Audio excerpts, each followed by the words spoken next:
3 pengungsi Rohingya bikin ulah kini dicari polisi. Ulama Aceh minta imigran segera dipindahkan. Oknum pengungsi Rohingya kembali bikin ulah. Kali ini 3 imigran dilaporkan kabur dari tempat penampungan. Menurut informasi yang masih dihimpun, ketiganya kabur saat para pengungsi Rohingya yang lain sedang melaksanakan sholat subuh.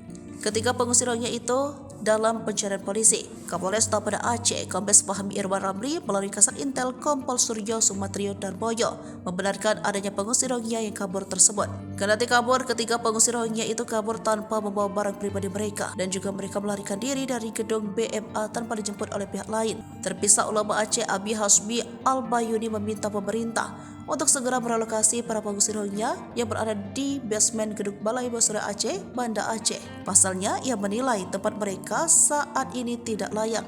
Pimpinan Dayah Talibul Huda itu menilai basement gedung tersebut sangat tidak layak untuk ditempati oleh 137 orang pengungsi Rohingya yang umumnya didominasi oleh kelompok anak-anak dan perempuan. Ia pun menjelaskan sebenarnya pemerintah memiliki fasilitas yang layak untuk menampung sementara para pengungsi tersebut.